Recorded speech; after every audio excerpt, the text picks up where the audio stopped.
The information provided by the speaker, presenter on the IDSC platform is for general information purposes only.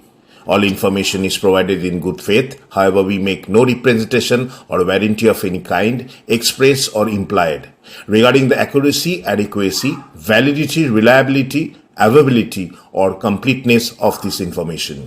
বিমান ব্যানার্জিকে মমতা ব্যানার্জিকে হারাবো আর ওদের দলের যে কটা মুসলমান এমএলএ জিতে আসবে বিজেপি সরকারে আসবে চ্যাংদোলা করে তুলে রাস্তায় ফেলবো এই রাস্তায় ফেলবো 10 মাস পরে এই রাস্তায় ফেলবো স্বাধীনতা তখন বিজেপি ছিল না তখন বিজেপি ঠাকুরদা যারা ছিল আরএসএস জনসংঘ তারা ব্রিটিশের দালালি করত আমরা সতীশ সামন্ত সুশীল দাঁড়া অজয় মুখার্জি মাতঙ্গিনী হাজরা ক্ষুদিরামের মাটির মানুষ ভারতবর্ষ যখন স্বাধীন হয় তখন বিজেপি ছিল না তখন বিজেপি ঠাকুরদা যারা ছিল আরএসএস জনসংঘ তারা ব্রিটিশের দালালি করত আমরা সতীশ সামন্ত সুশীল দাঁড়া অজয় মুখার্জি মাতঙ্গিনী হাজরা ক্ষুদিরামের মাটির মানুষ। রাজ্য সভাপতি তো আমাদের অথরিটি, সাংবিধানিক পদ, তিনি নির্বাচিত, তিনি যেটা বলবেন সেটা আমরা মেনে চলবো। কিন্তু কোনো ঘটনা কোনো পরিপ্রেক্ষিতে একাধিক নেতা একাধিক বক্তব্য রাখতে পারে, পার্টি বসে বিবেচনা করবে কি করবে, ভোট দেবে কিনা মুসলমানরা ঠিক করবে। আমরা তো ভোট সবার আশা করব, কাজ সবার জন্য করছি, সবকা সাথ সবকা বিকাশ। সব হিন্দুরা আমাদের ভোট দেয় না, সব মুসলমানরাও দেয় না। শব্দচয়ন এবং শরীরী ভাষা একান্তই বক্তার ব্যক্তিগত। শুভেন্দু অধিকারী হিন্দু ভোটকে কনসলিডেটের কথা বলছেন, আর আমি বলছি যে যদি মুসলমানরা মনে করে থাকেন যে তাদের ভোটের ব্যতি রেখে পশ্চিমবঙ্গে পরিবর্তন ঘটানো যাবে না, তৃণমূলের বিসর্জন হবে না, তাহলে তারা ভুল ভাবছেন। তারা আমাদের ভোট দেওয়ার দরকার নেই, দেবেন না আমাদের ভোট, তারপরেও পশ্চিমবঙ্গে বিজেপি ক্ষমতায় আসবে, তাদের ভোট বাদ দিয়েই আসবে। সেই কথাটা শুভেন্দু মজুমদার বলছে। আমি শুভেন্দু অধিকারীর শব্দের সঙ্গে একটা শব্দ খালি যোগ করে দিয়েছি যে আপনারা আয়নার সামনে দাঁড়িয়ে নিজেকে দেখুন, আজ থেকে 14 বছর আগে কোথায় ছিলেন, কোথায় এসে দাঁড়িয়েছেন। আপনারা দেখুন গুজরাটের মুসলমান কি অবস্থায় আছেন, তাদের আর্থসামাজিক পরিস্থিতি আর আপনার আর্থসামাজিক পরিস্থিতি। আপনারা ছেলে মেয়েদের মানুষ করছেন কিসের জন্য? ভবিষ্যতে পাথর ছুঁড়বে, তরোয়াল নিয়ে অন্যের বাড়ি আক্রমণ করবে, অন্যের স্ত্রীর মর্যাদাহানি করবে। এটা কোনো জনগোষ্ঠীর লক্ষ্য হতে পারে নাকি? আপনারা ভাবুন। নমস্কার, সুজিত চট্টোপাধ্যায়, দিগদর্শন। আপনারা দেখেছেন বিজেপির নতুন রাজ্য সভাপতি হয়ে নির্বাচিত হয়েছেন শ্রমিক ভট্টাচার্য। এই মুহূর্তে দ্বিমুখী একটি আক্রমণ কেন্দ্রীয় বিজেপি সাজিয়েছেন। একদিকে বিরোধী দলনেতা শুভেন্দু অধিকারী, আরেকদিকে শ্রমিক ভট্টাচার্য, যিনি দলীয় সংগঠনটা সামলাবেন। কিন্তু প্রথম থেকেই আপনারা লক্ষ্য করবেন যে দুজনের বক্তব্যে কিন্তু একই সুর বা একই ছন্দ কিন্তু নেই। যেখানে শুভেন্দু অধিকারী বলেছেন সবকা সাথ সবকা বিকাশ বাংলায় চলবে না, এখানে যারা বিজেপির সঙ্গে থাকবেন তাদের জন্য বিজেপি দেখবে, আর যারা থাকবেন না তাদের দিকে বিজেপি থাকবে না। এই ইঙ্গিতটা কিন্তু বেশিরভাগই করা হয়েছে বাংলার মুসলিমদের জন্য। কেন শুভেন্দু অধিকারীর ধারণা যে বাংলার মুসলিমরা বিজেপিকে ভোট দেন না, ভোট দেবেন না। কিন্তু 30% ভোট, 148টি ম্যাজিক ফিগার পেতে গেলে বিধানসভায় এদের ভোটের কিন্তু পার্সেন্টেজটা অনেক কিছু নির্ভর করেন। যার জন্য শুভেন্দু অধিকারীর অঙ্কটা হচ্ছে যে হিন্দু ভোটের যে 7 থেকে 10% তৃণমূল বা অন্যান্য দলগুলোর মধ্যে গেছে, সেই ভোটটার প্রায় 8 থেকে 10% যদি ভোট ফিরিয়ে আনা যায়, তাহলে মুসলিমরা ছাড়াই সংখ্যাগরিষ্ঠের পথে বিজেপি চলে যাবে। এটা হচ্ছে শুভেন্দু অধিকারীর ফর্মুলা। হয়তো ঠিক আছে তার ফর্মুলা, কিন্তু শ্রমিক ভট্টাচার্য কি বলছেন? তিনি বলছেন না, যারা দেশকে ভালোবাসেন, মানে সব মুসলিম দেশকে ভালোবাসে না, সব হিন্দু দেশকে ভালোবাসে, খালি সব মুসলিম দেশকে ভালোবাসে না। সুতরাং যে মুসলমানরা দেশকে ভালোবাসে তাদের ভোটটাও কিন্তু শ্রমিক ভট্টাচার্য আশা করেন। তাহলে একদিকে শুভেন্দু অধিকারীর বক্তব্য এবং আরেকদিকে আমাদের এই শ্রমিক ভট্টাচার্যের বক্তব্যের মধ্যে কিন্তু একটা ছন্দপতন আপনারা নিশ্চয়ই লক্ষ্য করেছেন। মাঝখানে রয়েছেন দিলীপ ঘোষ। দিলীপ ঘোষ প্রথমে তো ঠিক হয়েছিল, এই যে ঘুরে গেলেন আমাদের পশ্চিমবাংলায় এসে মোদিজি তার সভায় যাবেন, কিন্তু তিনি ডাক পাননি। কিন্তু কেন্দ্রের নাকি নির্দেশ ছিল যে তাকে আমন্ত্রণ জানাতে হবে। তো যাই হোক, যে কোনো কারণেই হোক তার আমন্ত্রণ পাননি। এই যে আমন্ত্রণ পেলেন না, সেই জায়গাটায় বলতে হয় যে তাহলে কি শ্রমিক ভট্টাচার্য রাজ্য সভাপতি হলেও মূল প্রভাবটা থেকে গেছে সেই শুভেন্দু অধিকারীর, যার জন্যই তিনি ডাক পেলেন না? এসব প্রশ্ন এই মুহূর্তে অবান্তর, এখন এগুলো ভেবে লাভ নেই। আমরা যে বিষয়টি নিয়ে অনুষ্ঠান করছি সেটা হচ্ছে যে এই মুসলিম বিদ্বেষটা যে ছড়ানোর চেষ্টা হচ্ছে বিজেপির তরফ থেকে, তার বিরুদ্ধে বাম, কংগ্রেস, তৃণমূল সবাই উঠে পড়ে লেগেছে। কিন্তু কতটা আন্তরিকভাবে এবং কতটা বিজেপির যে প্ল্যান, সেই প্ল্যানটাকে জনগণের সামনে পরিষ্কার করে বুঝিয়ে দেওয়ার যে জায়গাটা, সেটা না করতে পারছে বামেরা, না করতে পারছে কংগ্রেস, না করতে পারছে তৃণমূল। এই জায়গায় দাঁড়িয়ে পাশাপাশি আরেকটা জিনিস লক্ষ্য করতে হবে আপনাদের, সেটা হচ্ছে যে মুসলিম সম্প্রদায়ের মধ্যে এমন কোন নেতা উঠে এলেন না যে যিনি বোঝাতে পারবেন যে ভারতের স্বাধীনতা সংগ্রামে মুসলিমদের অবদান প্রচন্ড। বহু বহু মুসলিম মানুষ ভারতবর্ষের ক্ষেত্রেও এবং বাংলার ক্ষেত্রেও তারা কিন্তু স্বাধীনতা সংগ্রামে একটা অবদান রেখে গেছেন, সেটা ইতিহাস থেকে সরিয়ে রাখা হয়েছে। কেননা যারা ইতিহাস রচনা করেছেন সবই উচ্চবর্ণের ব্রাহ্মণ্যবাদী সম্প্রদায়, এবং তাদেরই তোলা দিয়ে চলতে চাইছে তখনকার দিনের কংগ্রেস, এখনকার দিনের বিজেপি। এই জায়গায় দাঁড়িয়ে এই নিম্ন বর্ণের মানুষ এবং সংখ্যালঘু মুসলিমদের মধ্যে যদি একটা ফাটল তৈরি করে দেওয়া যায়, তাহলে পরে কিন্তু যে ভোট পার্সেন্টেজে রাজ্য ক্ষমতা দখলের জন্য অন্তরায় হয়ে আছে, সেটা নাকি মেকআপ হয়ে যাবে, এরকম একটা অঙ্ক বিজেপি করে রেখেছে। চলুন একটা প্রতিবেদনের মধ্যে দিয়ে বিষয়টা একটু বোঝার চেষ্টা করি। চলুন। আজ বিজেপির মুসলিম বিদ্বেষের অন্যতম সহায়ক হয়েছে মুসলিম সমাজের দারিদ্রতা ও অশিক্ষা। এখনো কোনো মুসলিমকে 5 জন মুসলিম বিপ্লবী যারা শহীদ হয়েছেন স্বাধীনতা সংগ্রামে, তাদের নাম জিজ্ঞাসা করলে বলতে পারবেন না অধিকাংশ মুসলিমরাই। বাঙালি হিন্দু ক্ষুদিরামকে চেনেন সবচেয়ে কম বয়সী ফাঁসির শহীদ হিসেবে, অথচ মুসলিমদের 99% জানেন না প্রথম ফাঁসিতে ঝোলা মুসলিম বীর সাহসী আশফাকুল্লাহ খানের কথা। এই আশফাকুল্লাহ খান লিখেছিলেন সেই বিস্ময়কর একটি বিখ্যাত উর্দু কবিতা সরফরোশি কি তমন্না, যা বিপ্লবী আন্দোলনে প্রেরণা যোগাত।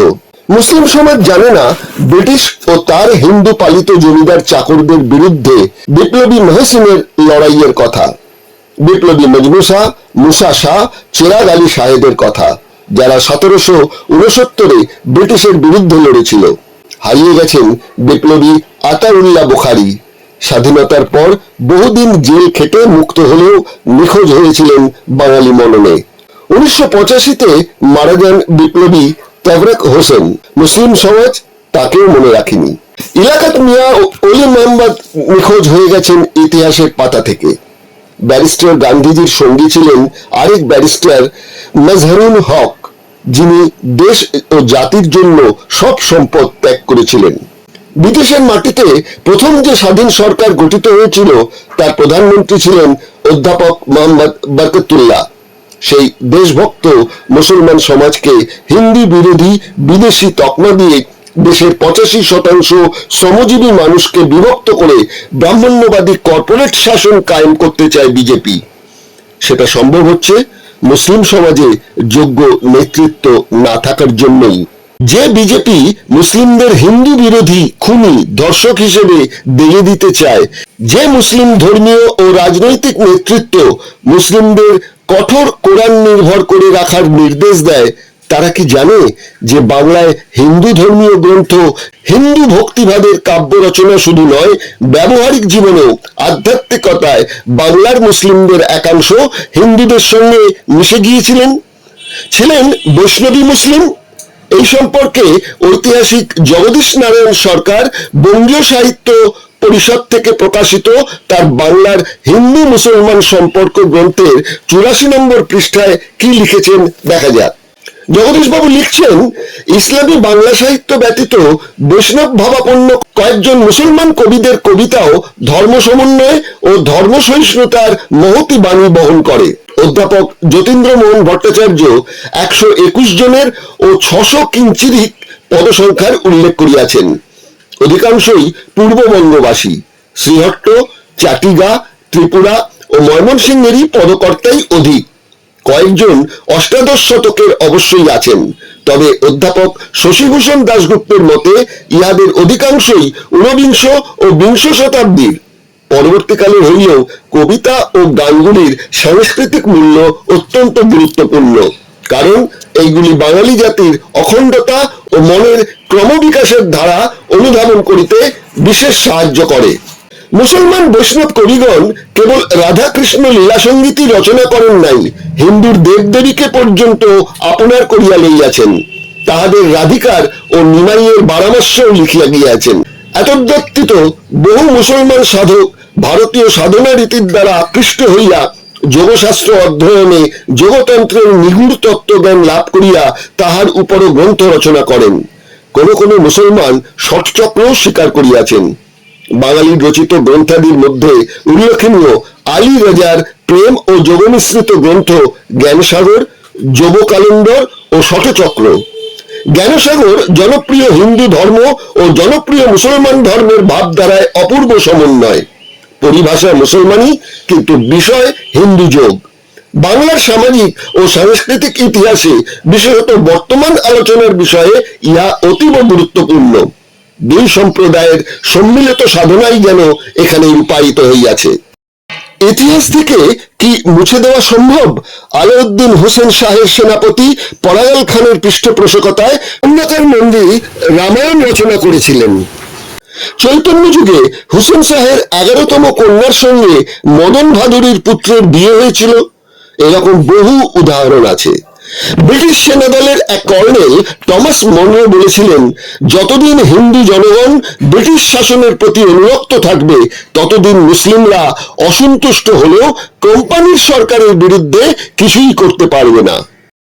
এই মুহূর্তে বাঙালি নিম্নবর্ণ ও মুসলিম সমাজের সংকট প্রসঙ্গে দিগদর্শনের মুখোমুখি বেঙ্গল ইমাম অ্যাসোসিয়েশনের সভাপতি মোহাম্মদ ইয়াহিয়া।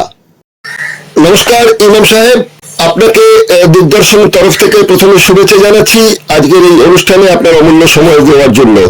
আজকের অনুষ্ঠানের বিষয়বস্তু, যার জন্য আপনাকে ফোনটা করলাম, সেটা হচ্ছে বিজেপি শাসিত রাজ্যগুলি থেকে ক্রমাগত বাঙালি বিতাড়নের একটা কাজ চলছে, এবং শুধু বিতাড়ন নয়, তাদের পুশব্যাক করে দেওয়া হচ্ছে বাংলাদেশে। তাদের অপরাধ, তারা বাংলা বলেন। সেক্ষেত্রে বাম কংগ্রেস এবং রাজ্যের শাসক দল তীব্র প্রতিবাদ জানাচ্ছেন। তারা মিছিল করেছেন, রাজ্যের তরফ থেকে কোর্টে মামলাও করা হয়েছে। কিন্তু এই শুধু মিছিল দিয়ে কি বিজেপির এই হিন্দুত্ববাদী যে বিষয়টি, এই কৌশলটি, এটাকে আটকানো যাবে? আপনি কি মনে করেন?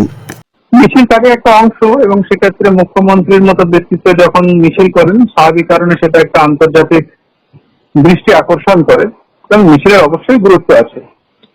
গোটা পৃথিবীতে যখন কোনো অন্যায় ঘটে, তখন প্রথমে মানুষ মিছিলের মাধ্যমেই তার আবেগটাকে প্রকাশ করে। এটা গুরুত্ব আছে, অবশ্যই জরুরি এবং প্রয়োজন। এখানে যে কথাটা আপনি বললেন, মেনে নিচ্ছি, আন্দোলনের মিছিল একটি প্রক্রিয়া, কিন্তু যদি এই বাঙালি বিষয়টি, বাঙালি অস্মিতা, এই শব্দটা ব্যবহার হচ্ছে আজকাল মিডিয়াতে, আপনার মনে আছে কিনা জানি না, একটা সময় আজকাল পত্রিকার একজন সাংবাদিক ছিলেন, তিনি এবং আমাদের নজরুল ইসলাম, সমরেশ বসু, এরা সমস্ত ভাবে নিজেরা তৈরি করেছিলেন একটি সংগঠনের মতন। তারা বিভিন্ন দোকানে গিয়ে, যেখানে শুধু ইংরেজিতে বা ইংরেজি আর হিন্দিতে সাইনবোর্ড লেখা রয়েছে, সেগুলোকে বাংলায় করার জন্য অনুরোধ করেন, কিন্তু রাজ্য সরকার বা প্রশাসনের তরফ থেকে সেরকম সহযোগিতা পাননি। সে সময় ছিল বাম আমল। পরবর্তীকালে তৃণমূল আমলেতেও কিন্তু আমরা দেখতে পাচ্ছি, যদি শুধু কলকাতা শহরটাই বিবেচনা করি, এখানে তো আমরা দেখতে পারবো প্রায় 70 থেকে 80% দোকানের সাইনবোর্ড ইংরেজি এবং হিন্দিতেই ব্যবহার করা হয়। এমনকি বাঙালি যে দোকানের মালিক, তারাও বাংলাতে লিখছেন না। সুতরাং এই যে বাঙালি জাতীয়তাবাদী চেতনা, আমি এই জন্যই বললাম যে এটা কি শুধু মিছিল করে সম্ভব, না এই চেতনাটা মানুষের মনের ভেতর থেকে তাগিদ দরকার তৈরি করার? না, অবশ্যই আপনি দুটো পয়েন্ট এখানে তুলে ধরেছেন। প্রথম কথা হচ্ছে যে কোনো জাতিকেই তার একদম প্রথম থেকে পারিবারিক ভাবে চেতনা সম্পন্ন হওয়াটা ভীষণ জরুরি, যে আমি জাতিগত ভাবে কি, আমার জাতিগত চেতনা কি। বাঙালি জাতির জাতিগত চেতনার একটা অভাব আমাদের রয়েছে পারিবারিক ক্ষেত্রে। আপনি নীরজ সি চৌধুরী বলে গেছিলেন অনেক আগেই যে আত্মঘাতী বাঙালি। যেমন আমরা কিছুদিন আগেও দেখেছি একটা শোতে একজন মহিলা বলছেন যে আমার বাংলাটা ঠিক আসে না। বাঙালি সেই বাঙালি মহিলা, বাঙালি বাড়ির পুত্রবধূ, বাঙালি ঘরের মেয়ে, আবার তিনি বাংলাতেই বলছেন জানেন দাদা বাংলাটা ঠিক আসে না। এই যে আমাদের আত্মঘাতী পারিবারিক অবস্থান, স্বাভাবিক কারণেই আমাদের বাঙালি জাতি হিসেবে একটা দুর্বলতা জায়গাতে রয়েছে। দ্বিতীয়ত সরকারি ক্ষেত্রের কথা যেটা বলেছেন সেটা বাম আমল থেকে আসলে বাঙালি অস্তিত্বের ভাবনাটাকে মিটিয়ে দেওয়ার একটা চেষ্টা তো হয়েছে। না হলে প্রথম থেকেই তাদের হাতে ক্ষমতা ছিল, তারা সেটাকে চেষ্টা করতেই পারতেন পশ্চিমবঙ্গকে একটা বাঙালি আলাদা বাঙালি অস্মিতা যেটা আপনি বলছেন সেই আবেগটাকে তুলে নিয়ে আসতে পারতেন। যেমন দক্ষিণ ভারতে আমরা দেখেছি কর্ণাটকের ক্ষেত্রে কানাড়ার যে একটা আধিপত্য, মহারাষ্ট্রের ক্ষেত্রে মারাঠি আধিপত্য, সেখানে কিন্তু অন্য কোনো রাজনৈতিক বিষয় নয়, সেখানে তারা হিন্দির আধিপত্যকে মেনে নেননি। যদি মহারাষ্ট্রে বিজেপি সরকার আছে, হিন্দিবাদী হিন্দুত্ববাদী সরকার আছে, তারা কিন্তু তাদের আমরা দেখেছি তারা গুজরাটি লোকেদেরকে পিটিয়ে দিচ্ছেন, কারণ গুজরাটিরা সেখানে থাকলেও তাদেরকে মারাঠা বলতে বাধ্য করা হচ্ছে। যদিও গুজরাটে একটা হিন্দুত্ববাদী বিজেপি সরকার, মহারাষ্ট্রেও তাই, তামিলনাড়ুতে তামিল অস্মিতা রয়েছে, অন্ধ্রে আছে, কেরালাতে আছে। তাদের নিজস্ব ভাষা এবং সমস্তটাকে টিকিয়ে রাখার পরেও তাদের কোনো রাজনৈতিক বা সামাজিক কোনো সমস্যা হয়নি। বাংলার ক্ষেত্রে সেটা কেন হয় আমি জানি না সঠিক, তবে ধারণা রাজনৈতিক কিছু বাধ্যবাধকতার কারণে বিভিন্ন রাজনৈতিক দল সেইগুলোকে হাওয়া দিয়ে এসছে। ফলত বাঙালির যে বাঙালি একটা অস্তিত্ব ভাবনা, সেই ভাবনাটাই বাঙালি জাতি হিসেবে বাঙালি নিজেই খুব হীনমন্যতায় হবে, যার জন্য পরিবারগত ভাবে বাঙালি পরিবারগুলো তার ছেলে মেয়েদেরকে বাংলায় কথা না বললে হিন্দি ইংরেজিতে কথা বললে খুব স্মার্ট ফিল করে। তারা বাংলা চাইতে অন্যান্য ভাষা শেখাতে পারলে তারা নিজেদেরকে গর্বিত অনুভব করে। এই যে আমাদের আত্মঘাতী একটা ভাবনা, তার পিছনে হয়তো অনেক দূরের, অনেক গভীর এবং অনেক বছরের সামাজিক রাজনৈতিক অনেক সমস্যা রয়েছে, যেগুলো আমাদের বিশ্লেষণ করা দরকার। হয়তো একটা মিছিলে সমস্যাটা মিটবে না, কিন্তু সমস্যার বিষয়টা সামনে তো উঠে আসবে। এটা ঘটনা আপনি যেটা বললেন যে কলকাতায় বাঙালি সাইনবোর্ড গুলো হয় না, আস্তে আস্তে অনেক পাল্টাচ্ছে। এবং কলকাতা কর্পোরেশন আগে ছিল না, গত বছর কলকাতা কর্পোরেশন কিন্তু নোটিফাই করেছে যে সমস্ত কলকাতা কর্পোরেশনের আন্ডারে সমস্ত এস্টাবলিশমেন্ট যেগুলো আছে, দোকান টোকান, সেগুলোকে বাংলায় নোটিশ বোর্ড লিখতে হবে। কিন্তু তারপর কতদূর এগিয়েছে বিষয়টা? এখন তো এই বাংলা পক্ষ এরকম যে একটি সংগঠন হয়েছে, তাদের বিক্ষোভ হচ্ছে, অন্যত্র তো আমরা কোনো প্রশাসনের তরফ থেকে সেরকম কিছু দেখছি না। একদম ঠিকই বলেছেন, এটা আগে বললাম যে প্রশাসনিক একটা সমস্যা রয়েছে। ইমপ্লিমেন্টেশনের ক্ষেত্রে বাম সরকারও যেরকম ধরনের খুব বেশি আগ্রাসী মনোভাব নিতে পারে না, এখানে আপনি সমস্যা শব্দটা ব্যবহার করছেন, এটা সমস্যা হবে না উদাসীনতা হবে? সমস্যা বলবো উদাসীনতা নয়, কারণ রাজনৈতিক দলের অনেক বাধ্যবাধকতা থাকে। আপনি যেমন আমরা দুজনে বাংলায় কথা বলছি, বাংলার সমস্যাটা নিয়ে আলোচনা করছি, তখনই কিন্তু আমরা দেখছি যে পশ্চিমবঙ্গ সরকারেরই দপ্তর থেকে কিন্তু হিন্দি স্কুল, হিন্দি কলেজ, এমনকি হিন্দি ইউনিভার্সিটি করার একটা প্রবণতা দেখা যাচ্ছে, যেটা হওয়াটা কাম্য ছিল না। বাংলার মাটিতে বাংলার মানুষের ট্যাক্সের টাকায় বাংলা ভাষা, বাংলার সংস্কৃতিকে বাঁচিয়ে রাখা যতটা বেশি জোর দেওয়ার কথা, সেখানে হিন্দি ইউনিভার্সিটি, হিন্দি স্কুল কলেজের বারবারন্ত, এটা একটা তো কন্ট্রাডিক্টরি বিষয়। সেম অ্যাজ উর্দুর ক্ষেত্রেও দেখেছি বিশেষ বিশেষ জায়গা সেখানে উর্দু স্কুলের রমরমা রয়েছে। বাঙালির ক্ষেত্রে এইগুলো তো অনেকটা আত্মঘাতী সিদ্ধান্ত বলা যেতেই পারে। যখন আপনি একটা কালচারের মধ্যে আর একটাকে ইনপুট করার চেষ্টা করবেন, তো দুটোর মধ্যে একটা কন্ট্রাডিক্ট তৈরি হবেই, একটা সমস্যা তৈরি হবে। দেখো, এদিক থেকে এই বিরোধী দল বা আমাদের এখানকার যে রাজ্য সরকারের বিচারিতা, সেদিক থেকে তো আমি বিজেপিকে অনেক ভালো বলবো, তারা তো খুল্লা বলছে যে বিজেপির এজেন্ডাই হচ্ছে হিন্দু রাষ্ট্র তৈরি করতে হবে, এবং মোহন ভাগবত আরএসএস এর তরফ থেকে তো পরিষ্কার বলে দিয়েছেন যে এখানে মুসলিমরা নিরাপদ, তারা কখনো যেন না ভাবে যে এখানে তারা নিরাপদ নয়। কিন্তু একটা শর্ত আছে, শর্তটা কি? এখানে যেন কোনো মুসলিম ভারতে তাদের আধিপত্য কায়েম করার চেষ্টা না করে, অর্থাৎ তাদের এখানে থাকতে গেলে পরে সংখ্যাগুরু হিন্দুদের কাছে মাথা নত করে থাকতে হবে, তাদের আলাদা করে কোনো সের কথা তারা বলতে পারবে না, স্পষ্টভাবে তারা উল্লেখ করে দিয়েছে, এর মধ্যে কোনো ঢাক গুড়গুড় কিছু নেই। কিন্তু আমাদের এখানে একটা মজা দেখছি সেটা হচ্ছে যে শুভেন্দু অধিকারী এতদিন মমতা বন্দ্যোপাধ্যায়কে বলতেন যে বেগম মমতা, এবং এখন বলছেন খালা, অর্থাৎ তিনি বেগম থেকে এখন পিসিতে এসছেন সম্পর্কে আমাদের শুভেন্দু বাবুর।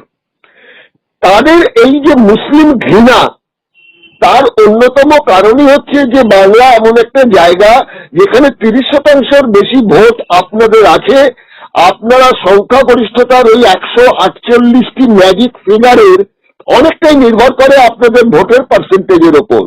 সেখানে তিনি জেনে গেছেন যে মুসলিম ভোট তারা পাবেন না, সেজন্যই তাদের হিন্দুত্বের ভোটে যাতে বিভিন্ন বিভাজন হয় তার একটা চেষ্টা করছেন।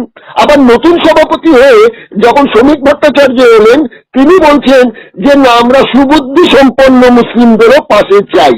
তাহলে একদিকে বিজেপির রাজ্য সভাপতি, আরেকটা বিজেপির বিরোধী দলনেতা, এই দুজনের যে দুরকম বক্তব্য, এই নিয়ে 26-এর নির্বাচনে আপনাদের যারা ভোটার তারা কি ভাবছেন? সুজিত, আপনি এখানে 3টে পয়েন্ট উল্লেখ করেছেন। আমি প্রথম পয়েন্টে যাই, যেটা বলেছেন যে বিজেপি চায় তারা হিন্দু রাষ্ট্র তৈরি করতে। আসলে হিন্দি আধিপত্য আর হিন্দু রাষ্ট্র দুটো আলাদা জিনিস, আর হিন্দু রাষ্ট্র আর হিন্দুত্ব, হিন্দু আর হিন্দুত্ববাদ দুটো আলাদা জিনিস। যেমন যদি হিন্দি আধিপত্যবার কথা বলি, তাহলে যে বিজেপি গুজরাটে এত বছর ধরে শাসন ব্যবস্থা চালনা করছেন, সেখানে হিন্দি পরিচালনা হয় না কেন? সেখানে কেন গুজরাটিতে সবকিছু হয়? সেখানে হিন্দিত্ব অস্তিত্বই নেই। দ্বিতীয় আসুন মহারাষ্ট্র, যেখানে অনেক ঘোরা কেনাবেচা করে তারা সংখ্যাগরিষ্ঠতা নিয়ে এসে সরকার গঠন করছেন, সেখানে সেই বিজেপির লোকেরাই উল্টে পিটি দিয়ে আসছে গুজরাটি লোকেদের, তোমরা এখানে গুজরাটি কথা বলতে পারবে না, মহারাষ্ট্রে বলতে হবে, হিন্দি বলা চলবে না। তাহলে এটা খুব পরিষ্কার, সেই গুজরাট লোকেরাই যখন প্রমাণ করছেন যে আসলে হিন্দি বিষয়টা নয়, এটা হচ্ছে বিজনেস ধান্দাবাদীর যে সমস্ত যে পরিকল্পনা, সেগুলো এক একটা রাজ্যে এক এক রকম ভাবে তারা ইমপ্লিমেন্ট করতে চান। এটা কোনো ইউনিফাইড ভাবনা ভারতবর্ষের ক্ষেত্রে তাদের নেই, যেখানে যেমন সেখানে সেরকম করে। যেমন তারা গুজরাটে, মহারাষ্ট্রে, ইউপি, বিহারে বলেন গো মাতা, আবার তারা গোয়াতে তাদেরই সরকার, বিজেপির সরকার, সেখানে তারা গরু জবাই করে মাংস খান এবং বাইরে থেকে গো মাংস ইম্পোর্ট করেন। তাদের দলেরই সরকারের লোক মণিপুর, মিজোরামে বলে যে আমরা গরু মাংস খাবো বলে বিজেপিকে ভোট দিয়েছি।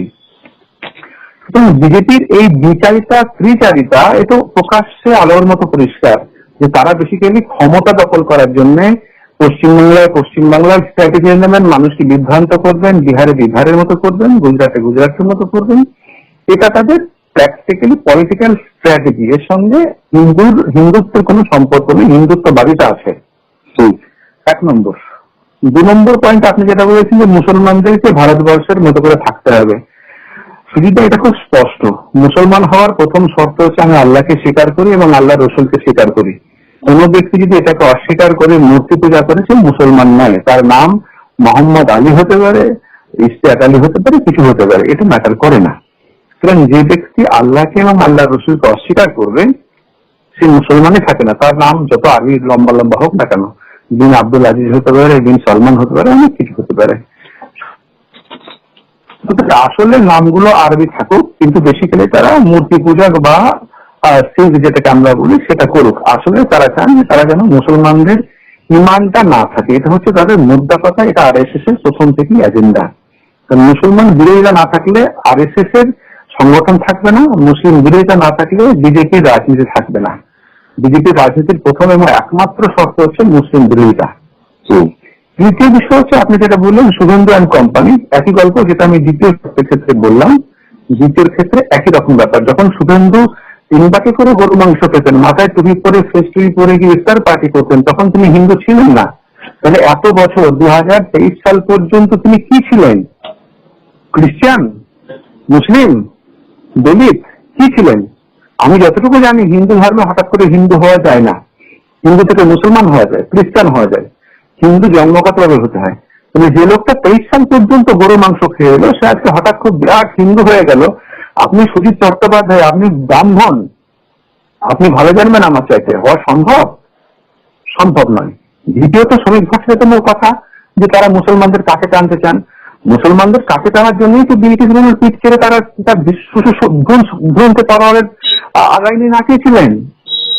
তারা মুসলমানদের কাছে টানার জন্য তো 80 থেকে 90 একটা শিশুকে মন্দিরে নিয়ে গিয়ে দিনের পর দিন গ্যাং রেপ করার পরে সেই গ্যাং রেপিস্টদের আবার জাতীয় পতাকা নিয়ে মিছিল করেন। তারা মুসলমানদের কাছে টানার জন্যই তো পেহেল খান আকলাকদের বাড়ি বাড়ি গিয়ে গরু মাংস আছে কিনা বলে পিটিয়ে মারেন।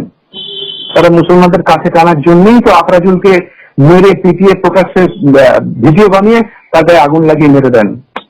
মুসলমানদের কাছে টানার জন্যই মহারাষ্ট্রে, দিল্লিতে, গুজরাটে, কি বলবো, উড়িষ্যায় মুসলিম বাঙালিদেরকে ধরে ধরে পরিচয় নাম করে, বাংলাদেশি নাম করে ধরে পুষব্যাক করে এখানে ওখান থেকে পাঠিয়ে দেন, গঙ্গায় ফেলে দেন।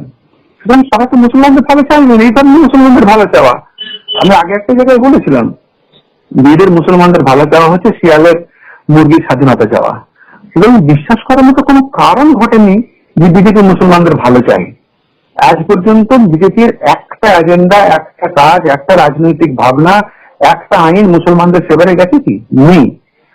3 তালাক থেকে শুরু করে লাস্ট ওয়াকফ বিল, মুসলমানদের সমস্ত সম্পত্তি গুলোকে দখল করার উদ্দেশ্য নিয়ে ওয়াকফ বিল নিয়ে চলে এলেন। মুসলমানদের কোন ভাগে তারা চেয়েছেন? হ্যাঁ, এটাও সত্যি যে সারা ভারতবর্ষের নিরিখে প্রায় 27% মুসলিম পপুলেশন হলে পরেও কেন্দ্রীয় সরকারের কোনো একটি মন্ত্রীর পদে বা কোনো এমপি কেউ মুসলমান নেই। কারণ তারা কোনো মুসলমানকে এমপিসিতে ক্যান্ডিডেটই করেননি। কিন্তু সংবিধান নাম কেউ আসতে ছিল শাহনওয়াজ হোসেন এবং মুখতার আব্বাস নাকভি, যদিও তারা মুসলমান কিনা আমার সন্দেহ আছে, তবুও নাম দুটো আরবি নাম ছিল, তাদেরকেও লাঠি মেরে পার করে দেওয়া হয়েছে। কিন্তু সংবিধানগত ভাবে তারা যে শপথ নিয়ে এমএলএ এমপি হন বা মন্ত্রী হন, সেখানে তো তিনি ওই সংবিধানের এই বিষয়টাই তো ভঙ্গ করা হলো। তারা সংবিধানকে মানেই না। তারা তো বলছে তাদের সংবিধান মনুস্মৃতি। সংবিধানকে যদি মানতেন, শুভেন্দু অধিকারী এখানে দাঁড়িয়ে বিধানসভায় দাঁড়িয়ে বলতে পারতেন নাকি যে আমি হিন্দুদের এমএলএ, মুসলমানরা যখন আমরা ক্ষমতায় আসলে মুসলমান এমএলএদেরকে এখান থেকে ছুড়ে ফেলে দেবো? এগুলো সাংবিধানিক কথা। সংবিধানকে তারা যদি মানতেন তাহলে আজকে মণিপুরের অবস্থা ঘটতো দিনের পর দিন, কতদিন ধরে চলছে, সেখানে তো মুসলমানদের হচ্ছে না। সংবিধান যদি মানতেন, ভারতের ফরেস্ট অ্যাক্ট ক্যান্সেল করে দিয়ে আদিবাসীদের ঘরচ্যুত করতেন। ওটা ভারতবর্ষ থেকে তাকিয়ে দেখুন না, SC ST act, forest act, একটা কত আইন বলবো, সমস্ত গুলো দেশটাকে শেষ করে দিচ্ছেন। তারা সংবিধান মানেন? সংবিধানের কোন জিনিসটাকে তারা মানেন? আমাদের সময় খুব শেষ হয়ে আসছে। আমি দুটো প্রশ্ন আপনার কাছে রাখতে চাইছি। একটা হচ্ছে, মমতা বন্দ্যোপাধ্যায় যখন এই বাঙালি খেদাও আন্দোলনের বিরুদ্ধে প্রতিবাদ মিছিল করছেন, বাম কংগ্রেসরা মিছিল করছেন, সেই সময় কিন্তু নির্বাচন কমিশনের অফিসে পৌঁছে গেছেন ব্রাহ্মণ সন্তান শুভেন্দু অধিকারী এবং তার সঙ্গে গেছেন আমাদের বাজাজ। তো এরা ওখানে গিয়ে হিন্দু বাঙালির স্বার্থ রক্ষার দায়িত্ব নিয়েছেন উনি এবং সঙ্গে বাজাজ সাহেব। তো এখানে তিনি একটা বিস্ফোরক তথ্য দিয়েছেন। তিনি বলেছেন 2011 সেন্সাস অনুযায়ী মাথাভাঙা কোচবিহার এলাকা, অর্থাৎ টোটাল কোচবিহার ডিস্ট্রিক্টের কথাই বলেছেন, যেখানে বিজেপির ভোট খুব ভালো, সেখানে তিনি বলেছেন নাকি যে 21% মানে 18% থেকে 30% পর্যন্ত ভোটার তালিকায় নতুন নাম নথিভুক্ত হয়েছে, যারা সবাই নাকি তৃণমূলকে ভোট দেবে এবং এদের মধ্যে মুসলিম সম্প্রদায় যারা অনুপ্রবেশ করেছে তাদেরই এখানে ঢোকানো হয়েছে। কিন্তু আবার যদি স্ট্যাটিস্টিক্স এর হিসেব দেখি তাহলে দেখবো সে অনুপাতে কিন্তু হিন্দুদের যে জনসংখ্যা বেড়েছে আর যে সংখ্যার তুলনায় মুসলমানদের যেটা বেড়েছে, সেটা একটা আগে যেটা ছিল সেই স্বাভাবিক হিসাবটাই কিন্তু থেকে গেছে। আপনি কি বলবেন? দেখুন, শুভেন্দু অধিকারী হচ্ছে ওই রাষ্ট্রর যে সমস্ত যন্ত্র আছে, যে হিন্দুত্ববাদী সংগঠন আরএসএস এবং বিজেপির যে ঝামেলাবাজি বদমাইশি দল, সে তাদের দালাল। তো বাঙালিদের বাংলা ভাষীদের ভালো চায় না। ওর চক্রান্তেই কিন্তু পশ্চিমবঙ্গের তারা হয়তো তাদের যে কোনো প্রয়োজনে বাংলাদেশ থেকে এসছেন। আপনি জানেন আমাদের এখানে মতুয়ারা আছে কয়েক কোটি। কিছুদিন আগে এই মতুয়াদের প্রায় 1 কোটির বেশি মতুয়ার আধার কার্ড ক্যান্সেল করে দেওয়া হয়েছিল। সেই নিয়ে অনেক হইচই হয়েছে, নিশ্চয়ই আপনার জানা আছে। ও যদি বাঙালিদের ভালো চাইতো, 2001-এর গল্প বলছেন, 2001 সালে 11 সালে উনি তো মন্ত্রী ছিলেন। 2011 থেকে 23 পর্যন্ত তিনি এই সরকারের মন্ত্রী ছিলেন। তখন তিনি কোথায় ছিলেন? তার কাছে তো তথ্য তখনও ছিল। আসলে উনি নির্বাচনের রাজনীতি করতে চাইছেন। উনি আসলে চাইছেন বাঙালি যে সমস্ত মানুষেরা সমস্যায় রয়েছে, উদ্বাস্তু ইত্যাদি যারা আছেন, তাদেরকে ব্ল্যাকমেল করে নিজের দিকে টানার চেষ্টা করছেন। ইতিমধ্যে আপনি জানেন অনেক উদ্বাস্তু বাঙালি যারা পশ্চিমবঙ্গে বাস করছেন, তাদের অনেকেই ডিপোর্ট করা হয়েছে। অনেকে ডিপোর্টের জন্য অলরেডি তাদেরকে নাম তালিকাভুক্ত করা হয়েছে, তাদের নামে নোটিশ ইস্যু করা হয়েছে। অনেককে অলরেডি বিজেপি সরকার, বিভিন্ন অন্য রাজ্যের বিজেপি সরকার তারা ডিপোর্ট করে বসে আছে। তাদের ক্ষেত্রে শুভেন্দু অধিকারীরা কোথায়? নেই। এবং তারা আসলে শুভেন্দু অধিকারী বাঙালি বিরোধী এবং বাংলা বিরোধী একটা দালাল। যে বাংলা বিরোধী শক্তি পশ্চিমবঙ্গে ক্ষমতা দখল করতে চাইছে, হচ্ছে তার দালাল। এ বাংলার শক্তির বিরোধী, বাংলা বিরোধী। বাঙালির ভালো চায় না, একটা বাঙালির ভালো চায় না, হিন্দু মুসলিম ইরেসপেক্টিভ অফ আইডেন্টিটি আমি বলছি, একটা বাঙালিরও ভালো চায় না। এ চাইছে এদেরকে দেখিয়ে কিছু ব্ল্যাকমেল করে নিজের ভোট আদায় করার চেষ্টা করছে। ডেমোক্রেসির গল্প, ডেমোক্রেসি এতটুকু পাল্টায়নি। 2001-এ যা ছিল, 2011-এ যা ছিল, 2021, 2025-এ একই আছে, খুব বেশি পাল্টায়নি। যদি ইনফিল্ট্রেশনের গল্প থাকে, তাহলে উনি আজকে যে দলের সদস্য, দায়িত্ব তাদের। বর্ডার সিকিউরিটি ফোর্স তো কেন্দ্র সরকারের আন্ডারে, অমিত শাহের আন্ডারে। সেই অমিত শাহের আন্ডারে যিনি রাষ্ট্রমন্ত্রী, তিনি তো ইনফিল্ট্রেটেড, তিনি তো নিজেই অনুপ্রবেশকারী। আগে তাকে তাহলে তো বাদ দেওয়া উচিত। আমি নামটা বলছি, আপনি জানেন, তিনি তো নিজেই ইনফিল্ট্রেটেড। তার নামে কত কেস আছে সবাই জানে, সেটা ওপেন। তাহলে আগে শুভেন্দু অধিকারী তাকে বিরোধী করুন, তাকে বাংলাদেশে পাঠিয়ে প্রমাণ করুন যে বাংলাদেশ সত্যি সত্যি তারা ইনফিল্ট্রেশন বিরোধী, তারা অনুপ্রবেশ বিরোধী, প্রমাণ করুন। করবেন তো না, উল্টে এখানে একজন মানুষ মারা গিয়েছিল যিনি কাশ্মীর বেড়া থেকে, বিধান অধিকারী, তার স্ত্রীকে অন্যভাবে, যেখানে লক্ষ লক্ষ বাংলাদেশি মানুষ যারা এসছেন আমাদের মতুয়া সম্প্রদায়, তারা যেখানে নিজেদের ভোটাধিকার এবং কি বলবো আমাদের নাগরিকত্বের জন্য আন্দোলন করে যাচ্ছেন, লড়াই করে যাচ্ছেন, তাদেরকে না দিয়ে তিনি তাকে নিয়ে গিয়ে দিল্লিতে স্পেশাল ক্যাটাগরির তাকে নাগরিকত্ব দেওয়ালেন। কি স্বার্থ ছিল? তার নামে তো অনেক অপরাধের রেকর্ড রয়েছে, কিন্তু অনেক ফোর্স করেছে, অনেক কিছু করেছে। তো একজন অপরাধীকে, যার নামে সরাসরি নাগরিকত্ব নিয়ে খোঁজ দলিল করার প্রমাণ খোঁজ কেন্দ্র সরকারের স্বরাষ্ট্র দপ্তরের, তাকেই দেওয়া হলো নাগরিকত্ব। তারা বলছেন অনুপ্রবেশী কথাবার্তা বিশ্বাসযোগ্য? এটা বিশ্বাস করতে পারেন? পাগলেও হাসবে কথা শুনলে। প্লিজ। আপনার কাছে আমার এবার শেষ প্রশ্ন যেটা করব, সেটা কিন্তু সরাসরি আপনাদের মুসলিম সমাজের জন্য বলবো। আপনি একটু আগেই বলেছেন মোহন ভাগবতের কথার প্রেক্ষিতে যে আমরা একমাত্র বিশ্বাস করি খোদা তাআলাকে, আল্লাহকে, তিনি সেই সর্বশক্তিমান, তার বাইরে আমরা দ্বিতীয় আর কাউকে স্বীকার করব না। যেসব মুসলিম নামযুক্ত মানুষ এগুলো করেন, মানে হিন্দুত্বের ওই বিষয়গুলোর সঙ্গে যোগসূত্র তৈরি করেন, তারা কেউ মুসলিম নয়। নকভিদের নাম বলতে গিয়ে আপনি সে কথাই বলেছেন যে যথেষ্ট সন্দেহ আছে। কিন্তু আমি যদি বলি আপনার বাংলার মুসলিমদের কথা, যেটা আমি বলি, যে আপনি যেটা বলেছেন ঠিক কথাই, মুসলিম ধর্মের যে নীতি বা মুসলিম ধর্মের কোরআনের যা নির্দেশ, হাদিসের যা নির্দেশ, সেখান থেকে আপনি যা বললেন, কিন্তু যদি বাঙালির ইতিহাস দেখি, আপনি নিশ্চয়ই জানবেন যে বাঙালির মুসলমান কবিরা তারা কিন্তু বৈষ্ণবী পদাবলী লিখতেন, রাধাকৃষ্ণ লীলা লিখেছেন, প্রচুর বইয়ের মতো আছে তাদের এই বিষয়গুলো। তা এইগুলো কিন্তু তারা হয়েছেন কেন না, তারা নাথ ধর্ম বৌদ্ধ ধর্ম থেকে পরবর্তীকালে একটু নরম হিন্দুত্ববাদী জায়গা থেকে তারা ছিলেন, পরে মুসলিম আসার পর মুসলিম হয়েছেন, কিন্তু মনে প্রাণে তাদের মধ্যে এই যে মূর্তি পূজার বিষয়গুলি থেকে গেছে, যার পরিপ্রেক্ষিতেই কিন্তু আপনি এই পীর বলুন বা সুন্দরবন এলাকায় আপনি ওই মানে সত্য পীরের কথাই বলুন, আর যে আমরা এগুলো দেখতে পাচ্ছি যে বৈষ্ণবী পদাবলী লিখেছেন মুসলিমরা, তাহলে তো দেখা যাচ্ছে যে বাঙালি মুসলিমদের চিন্তা ভাবনা অন্য প্রদেশের মুসলিমদের থেকে সরাসরি আলাদা, যার জন্য এখানে প্রচুর মুসলিম সম্প্রদায়ের মানুষ কিন্তু বিজেপিকে ভোট দিচ্ছেন। কি বলবেন? আপনার পয়েন্টে দুটো বিষয় সামনে আসছে। এক নম্বর হচ্ছে মুসলিম কবি সাহিত্যিকদের তাদের সাহিত্য সৃষ্টির কথা।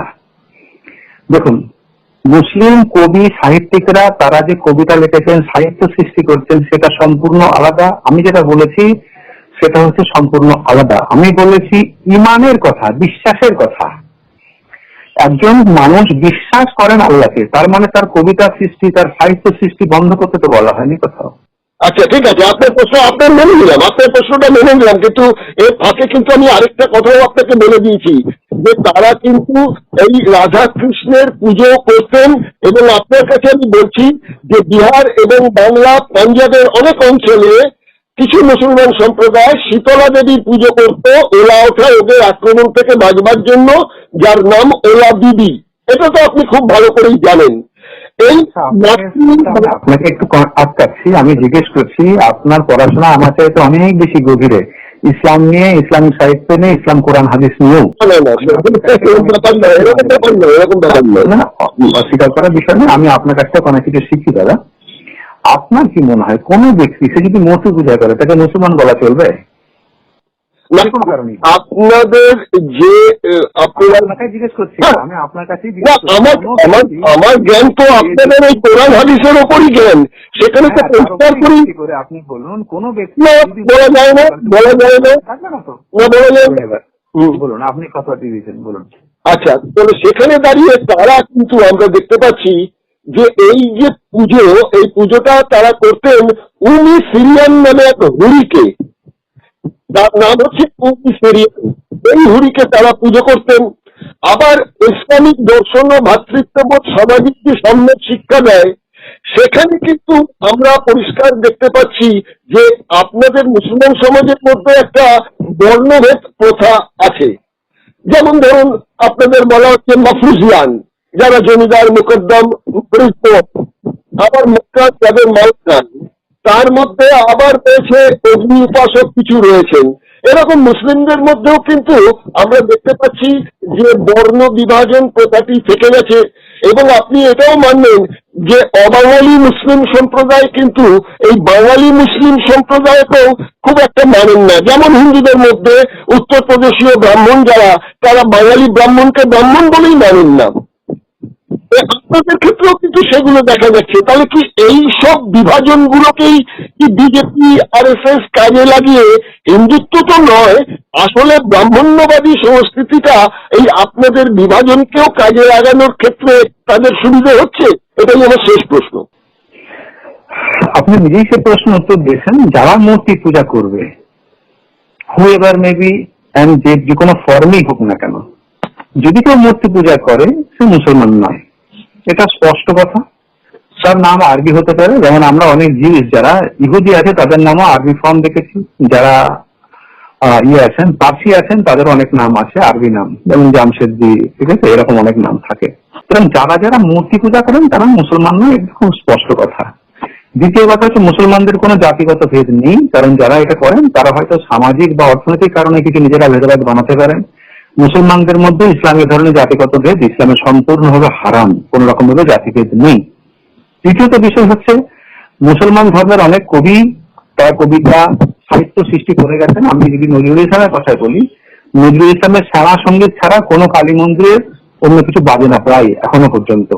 ঠিক বলছেন ভুল বলছেন জানি না, আপনি জানবেন। তো সেই শ্যামা সঙ্গীতের সৃষ্টি কিন্তু নজরুলের, কিন্তু নজরুল ইসলাম গিয়ে তো তার মন্দিরে পুজো করেছেন ঘন্টা বাজিয়ে, সাধারণত খুব একটা দেখা যায় না। যদি ছোটবেলায় কিছু করে থাকেন আলাদা কথা, ছোটবেলায় ওনার ইতিহাস অনেক কষ্টকর ব্যাপার, সেটা নয়। কিন্তু পরবর্তীকালে উনি শ্যামা সঙ্গীত সৃষ্টি করেছেন, অনেক গজল বানিয়েছেন, সেগুলো তার সাহিত্য সৃষ্টি।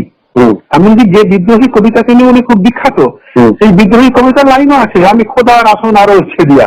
এটা তো পুরোপুরি ভাবে ইসলামিক কন্ট্রি, তারপরেও তো কিন্তু কেউ তো বলেনি মুসলমান নয়, কারণ সেগুলো তার সাহিত্য সৃষ্টি।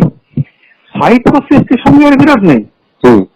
বিরোধটা হচ্ছে সরাসরি আপনি যদি কোন রকম ভাবে মূর্তি পূজা বা শিল্পের সঙ্গে যুক্ত হন সেখানে। সাহিত্য সৃষ্টি সম্পূর্ণ একটা আলাদা জিনিস, এটা সম্পূর্ণ আলাদা জিনিস, এর সঙ্গে কোনো বিরোধ নেই। বিজেপি রাজনৈতিক ভাবে এরা তো বাবা মার সঙ্গে ছেলে মেয়ের সঙ্গে স্বামী স্ত্রীর সঙ্গে বিরোধ বাড়াতে চায় নিজের একটা ভোটের জন্য। বিজেপির কালচার নিয়ে কথা বলতে ঘেন্না হয় সুচিন্তা, সত্যি কথা বলতে কি এর কোন কালচার আছে আপনি ভাবুন না। আজকে যে ভদ্রলোক মুসলিমদের নিয়ে বলছেন, তাকে নিয়ে তার গত ভোটের আগে তার একজন প্রেমিকা কিভাবে রাস্তায় নেমে কি করেছিল মনে আছে আপনার? গোটা ভারতবর্ষে ইউপি থেকে, মধ্যপ্রদেশ থেকে, ত্রিপুরা থেকে শুরু করে বিজেপি নিয়ে যে যা যা কাজ কারবার চলে আসছে তাদের মুখ থেকে আর কি বলবো। এদের সম্পর্কে দয়া করে কিছু বলবেন না, অন্য কিছু বলবো তখন ভালো লাগে, ঘেন্না লাগে এদের সব দিকে শুনে। এই একটা দল যারা কোনো রাজনৈতিক দল না, একটা খারাপ বিশৃঙ্খল কিছু মানুষের একটা দল আর কি, এদের সম্পর্কে কিছু না বলাই ভালো। অন্য কিছু বলুন, তাও বলতে ভালো লাগে।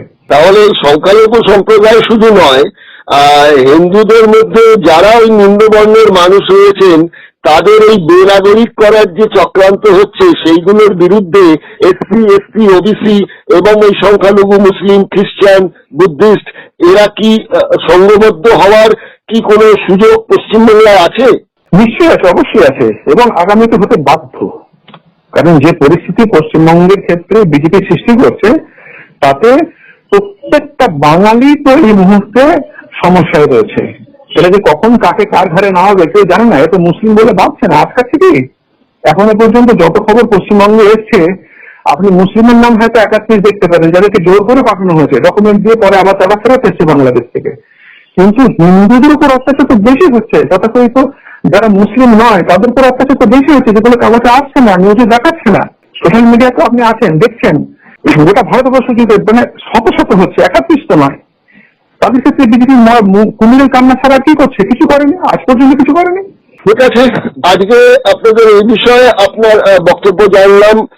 সংখ্যালঘু সম্প্রদায়ের একটি বিশেষ জায়গা থেকে আপনি আপনার বক্তব্যগুলো রাখলেন এবং আপনি যে আশার কথা শোনালেন, আমাদেরও সেই আশা রয়েছে।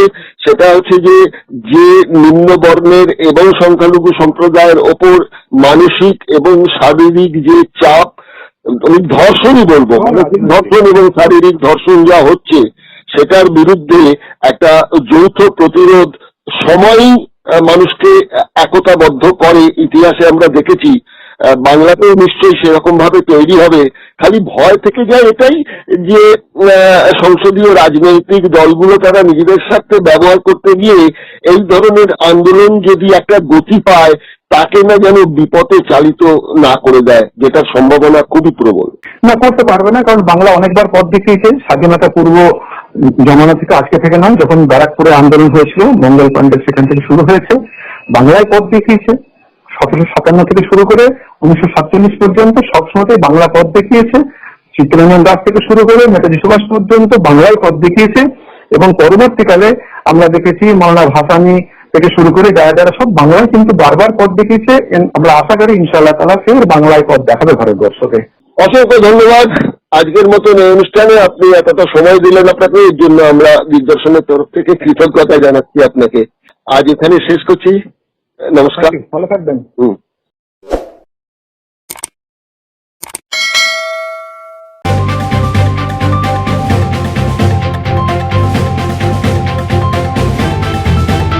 রংহীন সংবাদ আর অজানা তথ্যের জন্য দেখুন দিগদর্শন, 10-এর পাশে, দেশের সাথে।